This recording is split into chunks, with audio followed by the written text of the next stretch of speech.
All right, well, we had an interesting set of lessons learned today. I still haven't remedied the entire situation here. Actually, I haven't remedied much of it, other than I did get the peanuts stuff out. So, okay, long night of lack of sleep.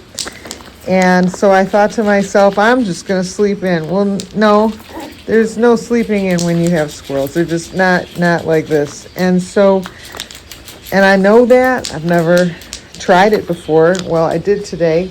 I didn't really sleep in. I went to something like 7:10 in the morning. I didn't like that. And I heard them at the front door. That's Shy Grace. She doesn't take the hand.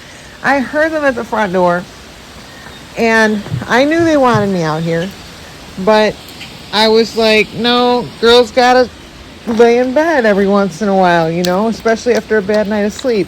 So I'm laying there. Well, I almost videoed it, but I didn't have the energy to do so. 3 blue jays showed up. So what happened was I'm trying to lay there and just lay there, and then I hear this squawking and squealing, and I look, and it's 3 blue jays. 3 blue jays show up outside screaming, like, get out here. And if I had the energy to pick up my phone, which was right next to me, I would have, but I just didn't have the energy. I'm like, all right, I'm just gonna lay here and pretend those birds aren't there. Okay, now we're getting to the part of the story that I hadn't gotten to yet. But then I saw Big Mama I heard Big Mama's cry, when she's getting chased by dudes. So I look out, and Big Mama is on the wheelbarrow, edging her way along the rim of the wheelbarrow, getting chased by a dude. You'll hear my voice was a bit invigorated just now. I'll explain that in a minute. So I go out to save I yell out the window. I'm like, Big Mama, I'm coming to get you,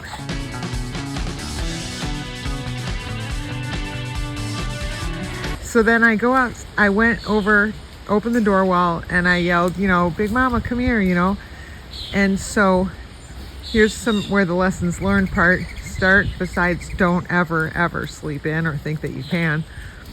Oh man. So you can kind of get a feel for what that might feel like.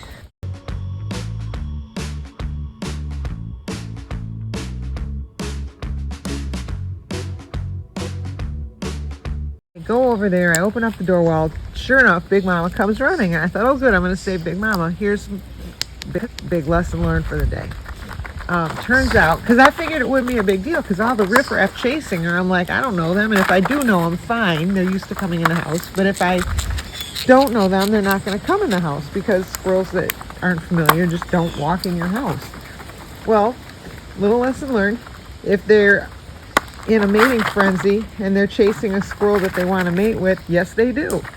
So I ended up with all these squirrels that had never been in my house before. They were clearly unfamiliar. They didn't know what to do. They didn't know where the nut bowl was. They were just milling about, like freaking out in the house, like in that one room,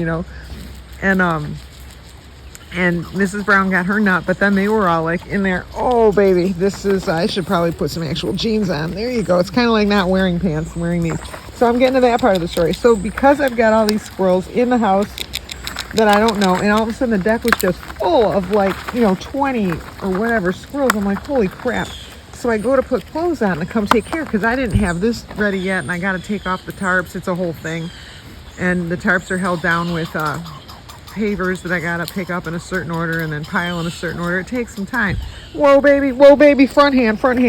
So so then I figured, I got to get out there quick. I got to get the peanut mound set up so that I can get all these people, under control, because they were in a mating frenzy, they were in a hunger frenzy, you name it.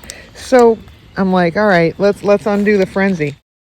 So I went and I thought I don't have time to put on a full amount of clothes, So I thought I'll just wear my sleep pants and throw on a sweatshirt. Cover everything up so if the neighbors see anything, I don't look obscene. Well, then I come out here, and I come to the porch, and I mean, there was as soon as they figured out I had come out front, they all ran around to the front, and there were like squirrels just jumping all over me, trying to claim me, you know, and like one would jump up and then another one would jump, trying to bounce that one down. And the thing is I'm not wearing these sleep pants are not thick. They're very, very thin. And I'm like, okay, stay away from me. Yeah, it was intense, and it still is, and I really think I should go put some jeans on, but I just thought I would get some things under control, share the best practices. So here's what we learned today. Number one, do not for a minute think that you have the right to sleep past their waking time. You just don't. And in fact, it's best to be up before their waking time and have everything ready for them upon their waking time, because that's just the way it is. And then, oh, here you go. That one's the one that lost a little bit of tail recently. The tail is still on the front lawn, unfortunately. I haven't had the heart to pick it up. That was best practice number one. Best practice number two, don't let a squirrel in your house who is being pursued by a bunch of males and think that only she's going to come in and the rest of them will have their inhibitions, leave them out on the deck. Apparently the male testosterone level at that point just obliterates all inhibition, and they all just come rampaging into a house that they've never been in before. So, and I mean, I shouldn't say rampaging. They were meek. I mean, that's how I could tell they had never been in there before, but they came in. I mean, and I didn't think they would. I thought I was going to give Big Mom, that was a good catch, dude. I thought I was going to give Big Mom a respite, you know, and they would all be outside like, oh, where's she going? We're not, you know, because usually it's strangers, riffraff, that come through and chase the girls like that. And they were strangers / riffraff. But boy, they got over their fear, if they had any, real quick. And so then ooh, I can feel those claws. Then best practice number 3 is, if you're in a hurry to take care of them, make time for underwear. And that'll save a lot of nervous moments, and make time for putting actual jeans on. Don't wear your sleep pants. I'm gonna go take care of my sleep pants. This has been a public service announcement. Oh, here's my last one. Don't run out of nuts when you don't have underwear or proper pants on. Oh, crap. Okay, I can give you a piece of a nut. It's a sliver. There you go. Oh no, it's 2-pack. 2-pack, I have a couple of crap nuts for the chipmunks. And don't run out of your best nuts when 2-pack comes around. Oh man, sorry 2-pack. I'm gonna go get everything ready. I'll be back. Just as I was running into the house, alert mode broke out. Everybody but that squirrel is on a tree, in a hide. And while everyone is in this low-grade alert, which doesn't amount to much, it's not a hawk or anything, I will show the final lesson learned, something I did right today.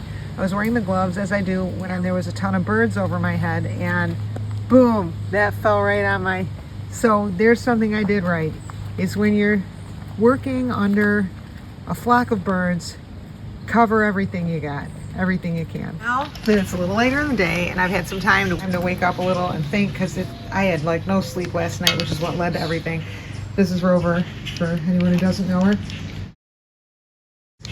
So reflecting further, what I'd like to add is squirrels are not mind readers, and if you change anything about yourself to accommodate them, like cutting corners, getting dressed, thinking I'll handle this part later because I need to get out there and take care of the peanut mound, they don't know that when you're inside cutting corners that you've done so. They're going to want to jump on you just like they ever do. So yeah, they're not mind readers. And I guess I should have known that, but it always just seems like they know everything. They didn't know. They didn't know what they didn't know. Oh, that was beautiful, wasn't it? I'm still tired, obviously.